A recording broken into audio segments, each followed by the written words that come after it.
मुझे मकई की रोटी और चावलों की रोटी ये दोनों इतनी पसंद है ना सर्दियों में। और अब तो जब से मुझे खुद बनाने आ गई है ना, तो अब तो मुझे आए दिन यही होता है, चलो यार यही बनाते हैं। पहले तो मैं आटा गूंद के बनाती थी और अब मुझे एक नई टेक्निक मिल गई है, तो उससे तो बड़ी फिट रोटियां बनती हैं यार। सिंपल आपने करना ये है कि आपने मकई का आटा लेना है, उसमें थोड़ा सा नमक डालना है और देसी घी इफ यू लाइक इट। और फिर जिस तरह मैंने गूंदा ना, इस तरह मतलब थोड़ा थोड़ा पानी डाल के उसको अच्छी तरह गूंद लेना है। और पानी यहाँ पे हम गर्म इस्तेमाल करेंगे, वो जरा ज्यादा सही रहता है। एंड पे ना हमने पानी थोड़ा सा ज्यादा डाल के ना बैटर की कंसिस्टेंसी ऐसे फ्लो ही कर लेनी है, लाइक इस तरह रनिंग कंसिस्टेंसी में होना चाहिए। पहली रोटी मैंने ट्राई की, वो थोड़ी सी ऐसे टेढ़ी मेढ़ी हो गई, लेकिन बाकी वाली इतनी गोल गोल रोटियां बनी है और इतनी मजे की कि ये ना बिल्कुल ऐसे चिल्लड़ों की तरह बन जाती हैं। अब बेशक मैं चावलों के आटे की रोटी बनाऊं या फिर मकई के आटे की ना, दोनों इतनी अच्छी बनती हैं और बहुत आसान है बनाना।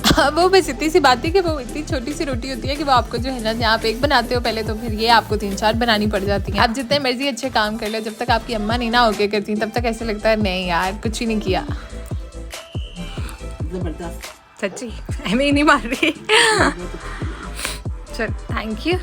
चलें जी, रोटी मेरी अप्रूव हो चुकी थी, तो फिर सोचा यार थोड़ी सी मैं भी ट्राई कर लेती हूँ। और यार ये सच में बहुत मजे की बनती है ना मकई की रोटी, आप लोग लाजमन सर्दियों में एंजॉय किया करें। अच्छा अब मैं दिखाती हूँ आपको, ये मेरे कमरे की वार्डरोब थी, ये कुछ इस तरह की दिखती थी और मैंने ये दराज से ना शीट्स मंगवाई हुई थी। तो वो होता है ना ऐसे बैठे बैठे आपको DIY प्रोजेक्ट्स का जुनून चढ़ जाता है, तो मैंने कहा मुस्तफा साहब आप तो झूले ना जरा उसमें बैठे झूले में, और जरा मामा काम कर लें थोड़ा सा। अगर शायद आप लोगों में से किसी ने देखा हो तो आप लोगों को याद होगा कि मैंने एक और कमरे की वार्डरोब के ऊपर ना ऐसे व्हाइट कलर की शीट्स चढ़ाई थी, क्योंकि उस कमरे की शीट्स व्हाइट कलर की थी, तो बहुत प्यारा कंट्रास्ट में लग रहा था। अब मेरे कमरे का थीम थोड़ा सा डार्क, तो इस वजह से ये किचन वाली बेसिकली शीट्स होती हैं जिनके ऊपर ऐसे मार्बल इफेक्ट होता है ना, आप किचन पे बहुत प्यारी लगती हैं ये। तो मैंने सोचा कि नहीं, मैंने तो अपनी अलमारी के ऊपर ये चढ़ानी है। अच्छा, और वो पहले इतना डार्क था, मैंने और डार्क कर लिया। वैसे ना आज मैं बहुत बुरी हूँ, लाइक मेरे से ना कभी एक सीधा फूल भी नहीं बना, लेकिन कभी कभी इस तरह के जुनून मुझे चढ़ जाती है। मेरे स्ट्रिप्स ये भी मैंने ऑनलाइन ही मंगवाई हुई थी, और ये ऊपर जो है ना शादी के सारे एल्बम एट द एंड बेचारे बनवा के हम अलमारियों के ऊपर घुसाई रखते हैं। This was the final look. अब मैं थोड़ी सी ना कंफ्यूज हूँ, मुझे ऐसा लगता है कि यार बहुत डार्क कर लिया मैंने, बिकॉज आई थिंक हमेशा ना लाइट कलर की जो चीज होती है वो ज्यादा लॉन्ग टर्म होती है। इसीलिए आई वुड सजेस्ट कि अगर आप वैसे कोई थीम वगैरह डिसाइड कर रहे हो ना, तो लाइट कलर चूज करें। और ये मैंने ना न्यू ईयर की सेल लगी हुई थी दराज पे, तो वहां से मैंने फिलिप्स का मंगवाया था स्टीमर। फैमिली में आगे काफी शादियां आ रही है ना, तो उसके लिए यार रेशमी कपड़े इस्त्री करने के लिए बहुत परफेक्ट चीज है। और टू बी ऑनेस्ट मुझे ये सेल में से इतना सस्ता मिला है, अब मैं इसके प्राइस चेक कर रही थी तो वो इतने ज्यादा हुए हुए थे। तो खैर एनीवेज, दिन में अपना स्टार्ट करती हूँ, उठते सार वेट लॉस कावा पीती हूँ, बस फिर एज यूजुअल सीधा किचन में। आज मुझे शौक चला हुआ था कि मैंने ना ऐसे मैक्रोनी बनानी है, लेकिन मैंने सूप वाली मैक्रोनी बनानी है। When I was in university, मेरी बेस्ट फ्रेंड की मामा वो इस तरह बनाती होती थी, मैक्रोनी के अंदर बकायदा सूप होता था उनकी। तो आज सुबह सुबह बैठे बैठे मुझे शौक चढ़ा, मैंने कहा नहीं मैं भी सूप रखती हूँ ना, ट्राई आउट करती हूँ कि अल्लाह करे अच्छी बन जाए। और वो सच में अच्छी मजे की बनी थी। पहले तो मुझे थोड़ी सी कंफ्यूजन हो रही थी कि पता नहीं ये क्या बन गया था, लेकिन बहुत मजे की बनी थी। इसकी रेसिपी बहुत सिंपल है, आपने चिकन के छोटे छोटे पीसेस करके मैंने अदरक लहसुन के साथ थोड़ा सा फ्राई कर लिया था। आजकल गैस का इतना मसला होता है कि मुझे था टाइम थोड़ा है, तो मैंने फटाफट मशीन के अंदर ही सारी सब्जियां चॉप कर ली थी, लेकिन कम वक्त फिर भी सिलेंडर पे पकाना पड़ा, गैस चली गई। अच्छा बिल्कुल थोड़ा सा ऑयली है, उसके अंदर चिकन को डाल के फ्राई कर लिया था। उसके बाद लहसुन डाला, थोड़ा सा फ्राई करके बारीक चॉप की शिमला मिर्च और गाजर ऐड किया। जो मैक्रोनी का मेरे पास पैकेट था ना बेक पार्लर के, ये इसके अंदर ये मसाले वाला साशे भी साथ था, तो मैंने पूरा का पूरा साशे उठा के डाल दिया, लेकिन वो बहुत स्ट्रॉन्ग मसाला होता है, मतलब वो काफी ज्यादा स्पाइसी हो जाती है। और साथ ही इसमें हम सारी सॉसेज ऐड कर देंगे, सोया सॉस, विनेगर और रेड चिली सॉस। तो मैं स्पाइस मिक्स का बता रही थी कि अगर आपकी सब्जियां बहुत ज्यादा हो तब तो आप पूरा डालें, लेकिन अगर आप सब्जियां थोड़ी डाल रहे हैं ना, तो फिर मैं आपको सजेस्ट करूंगी कि आप पूरा का पूरा पैकेट ना डालें एक ही साथ। अच्छा जी, तो जब सारी सब्जियां आपकी अच्छी तरह फ्राई हो जाएंगे मसाला, तो यहाँ पे मैंने अच्छा खासा पानी ऐड कर दिया। मेरे पास छोटा कप था तो मैंने तकरीबन 3 कप पानी डाला। जब वो हल्का से सिमर हो जाए ना, उसके अंदर हम जो मैक्रोनीज हमने बॉईल करके रखी हुई थी ना, फुल बॉइल्ड मैक्रोनीज थी, वो ऐड की। पानी की क्वांटिटी आप उस हिसाब से रख सकते हैं कि जितना आपको चाहिए। मैंने यहाँ पे फिर एंड में कॉर्नफ्लोर स्लरी डाली है ताकि वो जो हमारा सूप है वो जरा थिक हो जाए। अच्छा एक बात और, अगर आप पानी ऐड कर रहे हैं ना, तो फिर आप चिकन क्यूब डाल लें, लाइक यखनी वाला इफेक्ट देने के लिए। और अगर आपने सिंपल यखनी चिकन की यखनी पहले निकाली हुई है ना, तो डायरेक्ट वो डाल। और ये हमारी सूप मैक्रोनी तैयार है। अगर आप इसको बनाए ना, तो फिर मुझे इसका फीडबैक वगैरह जरूर दीजिएगा। और इतने दिनों बाद कोई थोड़ी सी धूप निकली थी, तो हमने कहा चलो भाई हम जरा बच्चों को पार्क में धूप लगवा कर आए और जरा इनको गाड़ी की सैर करा के आए। ये मूसा साहब की फरारी है,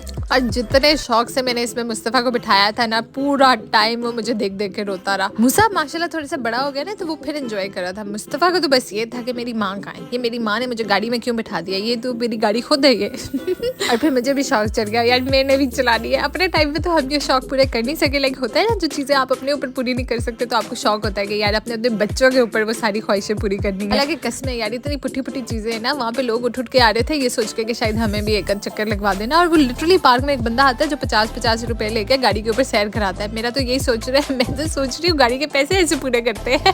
तो खैर जैसे मैंने सोचा कि यार टिंडो को गाड़ी में बिठाती हूँ, थोड़ा सा फ्लेक्स मार ले, हीरो लगे मेरा बच्चा। लेकिन नहीं, हीरो का तो सारा टाइम बस यही था, अम्मा किधर है मेरी, अम्मा ने किधर बिठा दिया मुझे। तो खैर बच्चों के बाद जो वाहिद चीज I miss the most is like बच्चे बहुत बड़ी नेमत है, लेकिन जो चीज आप भूल जाते हो ना वो खत्म हो जाता है, वो आपका फ्रीडम है। जैसे मैं आपको एक छोटी सी एग्जांपल देती हूँ, मेरा हम लोगों की फैमिली के अंदर शादी है, तो हम इसकी शादी की प्रिपरेशंस वगैरह में थे, तो मुझे था यार कपड़े शपड़े बनाए फटाफट। मैं कपड़े वगैरह लेने के लिए गई और ये लड़का मेरे पीछे ट्राई रूम तक भागता आया। तो खैर so many people were asking me about this reel I posted on Instagram. मेरी फैमिली में क्लोज रिलेटिव में शादी है, तो उसकी शादी की तैयारियां हम लोग कर रहे हैं आजकल। तो इसके लिए I have tried out a few dresses from Waleed Khan को। और जब आप ऐसे ड्रेसेस सेलेक्ट करने जाते हो ना, इतने प्यारे प्यारे ड्रेसेस होते हैं कि बंदे को समझ में नहीं आ रहा होता कि यार कौन सा लें, कौन सा छोड़े, चूज कौन सा करें ना लिटरली। और कुछ लोग होते हैं ना, उनको ये होता है कि नहीं नहीं बिल्कुल सिंपल सा पहनना है हमने। तो हालांकि अब मेरा एक बच्चा है जिसको मतलब जो उठाना होता है, और मुझे इस तरह के कपड़े चूज करने होते हैं कि लाइक जो कंफर्टेबल हो, उसको चुभे नहीं ज्यादा। लेकिन उसके बावजूद भी मैं इस टाइप की बंदी हूँ कि मुझे ये होता है कि नहीं यार, शादियां कौन सा रोज रोज आती हैं। पाकिस्तान के अंदर आपके पास वाहिद एंटरटेनमेंट एक शादी होती है, और शादी के ऊपर तो आप दिल खोल के लेके एंजॉय करो। पहले शुरू में मैंने ऐसे सिंपल उठाए, मैंने कहा नहीं भाई मैं तो काम वाले कपड़े पहनूंगी, मुझे नहीं पता। नहीं गरारा मुझे इतना प्यारा लग रहा था, ऑल्दो मैंने अपनी शादी के ऊपर भी गरारा पहना था,